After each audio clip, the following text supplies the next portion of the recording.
Assalamualaikum warahmatullahi wabarakatuh. Alhamdulillahirabbil alamin. Allahumma shalli ala sayyidina Muhammad wa ala ali sayyidina Muhammad. Pada kesempatan kali ini kita kembali pada pelajaran Bahasa dan Sastra Indonesia lintas peminatan. Pada kesempatan hari ini kita akan belajar tentang sejarah bahasa Indonesia.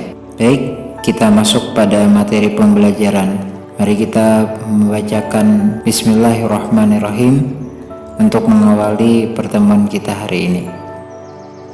Bahasa Indonesia dikenal sebagai bahasa Melayu yang dalam perkembangannya mulai digunakan sebagai bahasa resmi dari bangsa Indonesia dan juga dikenal sebagai bentuk bahasa pemersatu bangsa.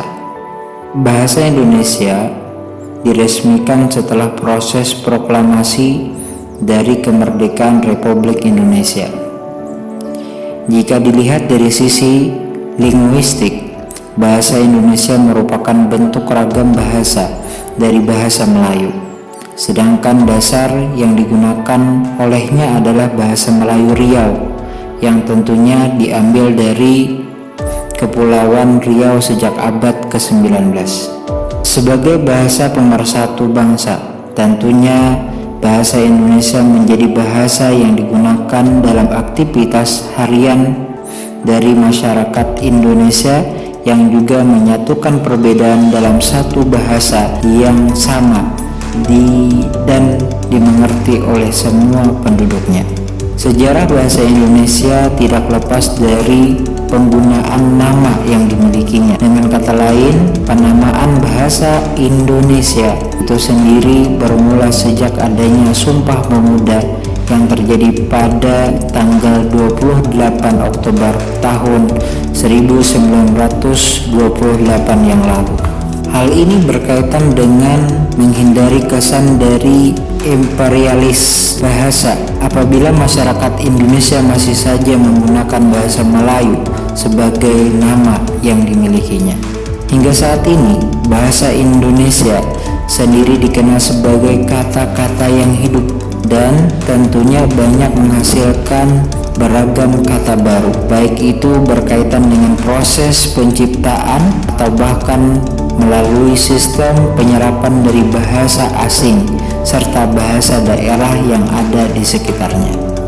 Bahasa Indonesia itu sendiri dituturkan serta dipahami oleh masyarakat Indonesia. Meskipun tidak termasuk dalam bahasa ibu, namun bahasa Indonesia menjadi bahasa yang memiliki jumlah penutur terbanyak. Bahkan sebagian besar dari warga negara Indonesia sendiri menggunakan bahasa tersebut dalam kehidupan sehari-harinya.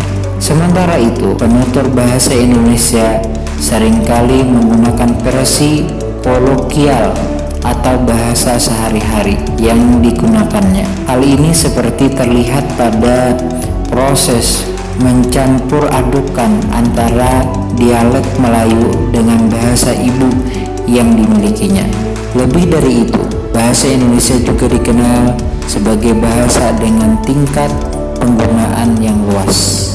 Hal ini terbukti dengan banyaknya bahasa tersebut yang digunakan di berbagai media atau bahkan lingkungan pendidikan, seperti halnya sekolah hingga di perguruan tinggi. Dalam bahasa Indonesia, tata bahasa serta fonologi yang dimilikinya relatif lebih mudah untuk dipahami. Karena itulah dalam pemahaman aturan dasarnya pun lebih gampang untuk diikuti dan digunakan dalam aktivitas komunikasi. Bahasa Melayu dikenal sebagai lingua franca untuk bahasa Indonesia, termasuk dalam bahasa perdagangan serta bahasa dalam sistem perhubungan. Sistem dalam bahasa Melayu itu sendiri terbilang sederhana, karena itulah sangat mudah bagi masyarakat Indonesia untuk mengerti dan mempelajarinya. Demikian pelajaran kita pada hari ini, semoga bermanfaat dan bernilai pahala di sisi Allah Subhanahu wa Ta'ala. Mari kita tutup dengan hamdalah, alhamdulillahirabbil alamin. Wassalamualaikum warahmatullahi wabarakatuh.